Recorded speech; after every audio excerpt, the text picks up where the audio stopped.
안녕하세요. 매일매일 습관처럼 매일 헌법 징검다리 휴일이 자꾸 저희를 괴롭히나요? 이게 좀 습관이 되면 안 돼요. 어쩌다 있는 거죠. 정말 어쩌다 있는 거. 또 다음 주에 또 주중에 한 번 쉬잖아요. 참 이게 사람을 힘들게 해요. 아예 그냥 쭉 일을 해야 된다 이러면 모르겠는데 중간에 한 번 쉰다 또 간다 한 번 쉰다 이게 가는 게 좀 불편해요. 또 그래도 잘 버티시고요. 오늘 또 열심히 하시면 주말이 기다리고 있잖아요. 또 주말에 통치구조죠. 우리는 할 건 해야죠. 자, 10월 4일 금요일 매일 헌법 한번 무슨 문제가 있는지 살펴보도록 할게요. 자, 24년 국회직 구급 문제요. 자, 국회직 구급 문제 20문제인데 이상하게 구급인데 오지선다에다가 이 구급 문제에 10문제가 통치구조 그러니까 10문제가 통치구조고 10문제가 총론 기본권이에요.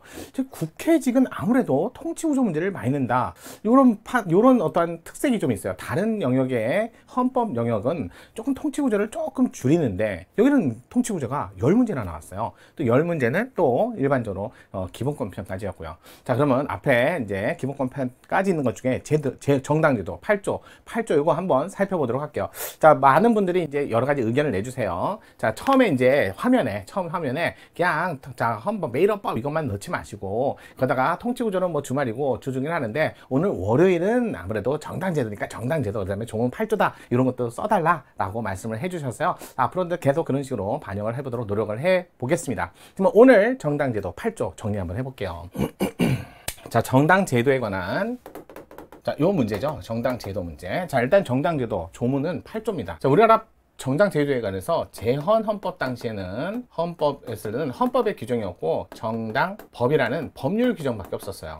많이 썼어요. 그래서 입법화 그 다음에 3차 개헌을 하면서 드디어 헌법에 유입됐고요. 규정이 들어오고요. 그 다음에 8차 개헌 때 8차 개헌하면서 국고보조금 규정이 신설됐다 이렇게 보시면 될 것 같아요. 그래서 지금 현재 8조 1항, 2항, 3항, 4항 특히 이 국고보조금 신설 3항이 바로 혜택 국고보조금. 자, 법률로서 보호를 받는데 국고보조금을 국가는 지급할 수 있다. 그 다음에 마지막 8조 4항 보호 규정이다. 자, 이게 3차 개헌의 가장 핵심이었죠. 정당을 자, 예전에 1960년도에 자, 진보당이라고 있었어요. 진보당 조봉암 선생님이 있었던 그 진보당을 행정처분으로 강제 해산을 시킨 거죠. 해산을 시켰고 그 다음에 많은 불편한 역사적 진실이 있었잖아요.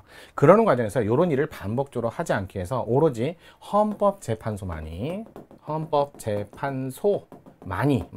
자, 그 다음에 누가 제소한다? 정부가 제소를 하는 거죠. 정부는 행정부로서 대통령을 얘기하고 자, 대통령은 항상 세 가지가 함께 따라다녀야 돼요. 문서로 할 것, 부서를 받고 그 다음에 국무의 심의를 반드시 하셔야 돼요. 심의를 반드시 받으셔야 돼요. 이 세 가지는 항상 따라다녀요. 이렇게 해서 누가 정당이 말이죠. 이렇게 나와야죠. 정당은 말이죠. 정당의 목적과 활동이 이런 얘기하죠. 목적이나 과가 아니죠. 목적이나 활동이 자, 민주적 기본 질서라고 써 있어요. 민주적 기본 질서에 반할 때 기본 질서에 반하면 그럴 때 요 민주적 기본 질서를 좁고 엄격하게 고라고 할게요. 좁고 엄격하게 이해한다. 그래서 이거를 자유민주적 기본질서라고 이해하는 게 맞다. 자, 여기에 반할 때 정부는 헌법재판소에 제소를 한다는 거죠. 그러고 나서 헌법재판소는 7인 이상이 출석하시고 6인 이상이 찬성을 하시면 여기서 해산이 확정되고 이게 확정이 되고 그 다음에 중앙선거관리위원회는 위원회가 정당법을 근거로 사후 절차를 진행한다. 이렇게 되는 거죠. 그래서 소속 국회의원 의원직 상실. 하지만 지방 비례의원은 그대로 유지되는 거. 그거까지도 함께 우리 통합진보당 사건에서 있었다. 또 정당해산 심판은 이거 헌법재판소법에 가처분에 관한 절차 규정이 마련되어 있으니까 직권호와 신청으로 가처분 절차를 진행해야만 정당해산 심판 절차 중에 권한이 정지됩니다. 정당 권한 정지 이런 것들 나온다. 그다음에 정당의 재산은 자, 바로 국고기소. 당의 정당 명칭은 영원히 사용할 수 없다. 이런 것들은 따라오셔야 돼요. 해산된 정당을 목적으로 집회도 금지입니다. 집시법 5조까지 이렇게 보고 혜택은 국고보조금 플러스 기타 여러분 기부금 받는다. 그래서 우리나라에서 기부금 받는 거, 기부금은요, 정치자금 기부금은 단체는 할 수 없는데, 요거는 받는 거는 정당이 받는 거죠. 정당이 받는 거예요. 그러면서 다 당비도 받고, 그다음에 후원금, 이건 후원금은 솔직히 말해서 후원의 회원인 자만 받는 게 아니라 정당도 받아요. 그 다음에 기타금. 자, 기타금은 선관위에다 제출하고 선관위가 국고보조금과 함께 합쳐서 기타금 배분비로 나누죠. 그러면서 당비는 당원만, 그래서 당원은 1인 1당원이 원칙이죠. 이렇게 돼 있고요. 대납 안 돼요. 무기명 안 돼요. 후원금은 복수의 회원이 가능하다. 회원이 가능하고 이렇게 돼 있고요. 이런 것도 후원회 지정권자에게 다 주는 거죠. 기타금은 이거는 어떻게 보면 이제 공무원도 여기에는 기타금, 또 국공립 교원도 기타금은 가능합니다. 교원도 가능하지만 그런데 기명은 하되 지정을 해서 기타금은 안 받아줘요. 이런 것들은 좀 계속 보셔야 돼요. 이렇게 보시면 되고요. 자, 1, 2항. 자, 요 3사항은 등록을 한 정당만 혜택을 받는 거고, 등록을 안 하면 그러면 이쪽 밑으로는 못 올라가고 이 이름. 그러면 선생님 등록을 하던 안 하던 법인격이 생기나요? 아유, 여러분 등록을 안 해도 법인격이 없는 사단, 등록을 해도 법인격이 없는 사단. 왜냐면요, 우리나라에서 법인으로서의 인격적 주체가 되려면 법원에 가서 등록을 하셔야 돼요. 중앙선관위, 선관위 등록하는 건, 선관위 여기에 등록하는 거는, 아니 이건 법인격을 부여받는 게 아니에요. 선관위에 등록함으로써 땡땡 정당이라는 명칭을 사용할 수 있고, 등록을 안 하면 땡땡 정당이라는 명칭을 사용할 수 없습니다. 만약에 땡땡 정당이라는 명칭을 등록을 안 했는데 사용하다가 적발이 되면 1년 이하의 징역, 1천만 원 이하의 벌금, 형사처벌 되는 거 합헌이에요. 자, 그래서 땡땡 정당이라는 명칭을 사용해서 정치적 활동을 했을 때 주는 역할 또는 이런 영향력이 크기 때문에 아직까지 일률적으로 정당이라는 명칭은 등록을 했을 때만 사용할 수 있고요. 등록을 하지 않았을 때는 법인격 없는 사단으로서 땡땡 정당이라는 이름을 사용할 수 없습니다. 자, 그러다 보니까 등록을 하든 안 하든 법인격이 없는 사단일 뿐이다. 기본권 주체이다. 자, 그다음에 1항은 자유죠. 그래서 누구로부터? 국가로부터 자유예요. 설립의 자유라고 되어 있지만 설립만요, 가입, 탈퇴, 해산도 자유고요. 자진 해산도 자유고요. 또 활동도 자유다. 이런 것들은 기본, 자, 헌법재판소 원문인데 자꾸 내잖아요. 그러다 보니까 복수정당제도 이렇게 나오는 거고, 그러면 복수정당제도는 자유민주적 기본가치질서, 질서에 해당되기 때문에 헌법 개정 금지 사안이다. 요게 금지 대상이다. 이런 것까지. 국가로부터 자유 있잖아요. 국가로부터 자유예요. 국민으로부터 자유 아니에요. 국민으로부터 기부금 받지 말라라는 근거로 넌 8조 1항이 자유니까 그렇게 사용해서는 안 됩니다. 2항은 의무죠.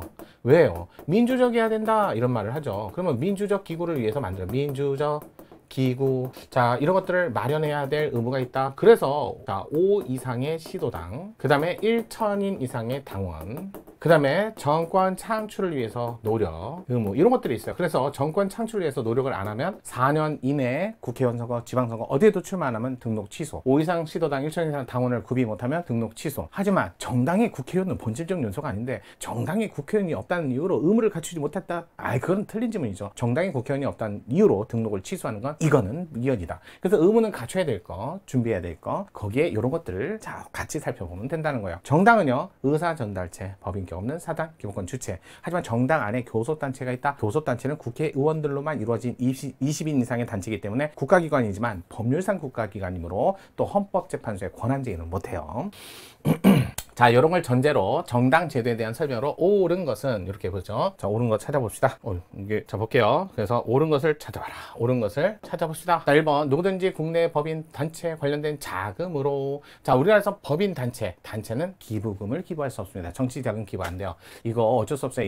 기존의 옛날의 판례가 사용자 단체는 정치자금 기부할 수 있는데 노동자 단체는 정치자금 기부를 못하게 한 거 차별 취급이다. 합리적 이유가 없다. 위헌. 그러고 나서 노동자 단체도 정치자금을 기부하니까 뭐 서로 막 정치자금을 기부하다 보니까 이게 치킨런 게임까지 갈 수 있는, 이게 좀 한마디로 얘기해서 그냥 돈이 난무하는, 그래서 불법 자금이 난무하는 이럴 수 있어서, 그래서 우리나라 모든 단체는 정치자금을 기부할 수 없도록 한 건 합리적 이유가 있다. 합법. 이렇게 보시면 돼요. 정치자금 기부를 할 수 없다는 정치자금법 조항은 과잉금 원칙을 위반해서 정치 활동의 자유 내지 정치적 의사표현을 침해한다. 자, 이거 침해하지 않는다. 합헌이야. 합헌. 이거 합헌 나온 판례도 있어요. 자, 옳은 것을 찾는 거죠. 2번 정당의 목적이나 활동이 민족 기본 질서에 위배될 때 국회는 헌법재판소에 그 해산을 제소할 수 있고, 정당한 헌법재판소 심판에서 해산된다. 일단은요, 정당의 목적이나 활동은 맞고 민족 기본 질서까지 오케이. 근데 국회가 아니라 정부는 이렇게 나와야죠. 3번 헌법재판소 종국심리에 관여한 재판관 과반수 찬성이 아니라 6인 이상의 찬성으로 정당 해산 결정, 또 7인 이상의 출석으로 이렇게 나오는 거죠. 4번 정당이 그 소속 국회의원을 제명하기 위해서는 당원이 정한 절차를 거치는 외 그 소속 국회의원, 여러분 정당에서 나가라 2분의 1, 국회에서 나가라 의원직 상실, 제적 3분의 1, 꼭 기억하셔야죠. 2분의 1이죠. 과반수도 아니에요. 5번 임기 만료, 국회의원 선거 참여, 의석을 얻지 못하고 유효투표 100분의 2 이상을 득표하지 못한 정당에 대해 등록을 취소하도록 하는 건 위헌 결정 받았다. 왜? 국회의원이 본질적 요소는 아니라고 했잖아요. 요거 5번이 정답이었다. 자, 가볍게 조문 정리하면서 충분히 문제를 맞출 수 있는 그런 문제였어요. 자, 이런 식으로 제도편도 우리 함께 가야죠. 자, 일주일 고생하셨으니까 주말에 통치구조 하실 분은 계속 가는 겁니다. 자, 주말 볼게요.